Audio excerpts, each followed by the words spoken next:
Hello ভাই বোনেরা, আজকে শনিবার। তো শনিবারে সুখিনীর দুপুরে খাওয়া দাওয়ার ভিডিওটি দেখে নাও। আজকে খুব শর্টে শর্টাং রান্না, মানে খুব করিনি বললেই হয়। ঠিক আছে, ঘি ভাত দেখতে পাচ্ছ, সবাই ঘি নিয়ে নিয়েছি, আর আলু ভাতে আর ডিম ভাজা। কারণ আছে তো নিশ্চয়ই, কিছু কেন করিনি। এই যে এইটা করেছি, এইটা করতে গিয়ে সারা সকাল মানে অনেকটাই সময় কিল হয়ে গেছে। তো এখানে দেখবে দু একটা ফাটা আছে ভাই বোনেরা। এই পুলি পিঠে করেছি। পুলি পিঠেটা সচরাচর আমি করি না। আমার পাটিসাপটা পিঠের করাটা আমার কাছে খুব ইজি লাগে, আর এটা খুব ঝামেলা লাগে পিঠেটা করতে। যত না বেশি খাওয়ার আরাম পাই, তৃপ্তি পাই, তার থেকে বেশি বাসন মাজতে হয় ভাই বোনেরা, তার থেকে বেশি বাসন মাজতে হয়। দেখো এখানে দু একটা দেখবে ফেটে গেছে এই কারণে নারকেলের ছাবা আমার কাছে আর ছিল না, কমে গে মানে 20টা করার পর আর শেষ হয়ে গেছে। তখন আমি কি করব, কিছুটা ডো বাকি ছিল, তো আমি কি করব, সেই ডোটাকে আমি ফেলে দেবো।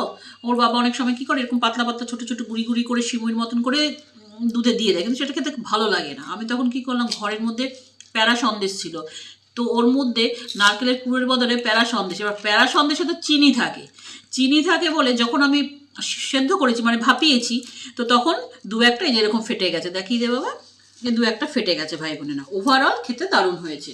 তো এটা আমাদের রাতের খাবার, এবেলার কোনো খাবার না। তো এটাকে তারপরে দুধে ফুটিয়েছি, এটা তো রেসিপি দিয়ে দেবো আমি।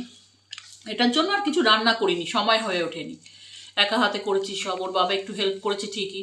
আর ভাই বোনেরা, একটা কথা, আমাদের রাজপুত্র বলেছিল, তো ভাইপো বলেছিল যে যারা বিজেপি করে তারা সব পাতাখোর, গাঁজাখোর, মদখোর, ওই খোর সেই খোর, চোর, ঘুষখোর।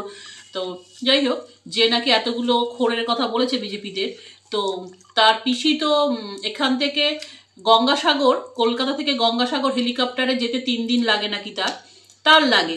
তো 3 দিনে সে কবিতা লিখেছে, 3 দিন ধরে হেলিকপ্টারে বসে বসে সে কবিতা লিখেছে। তো তার পিসিকে কি খোর বলবে?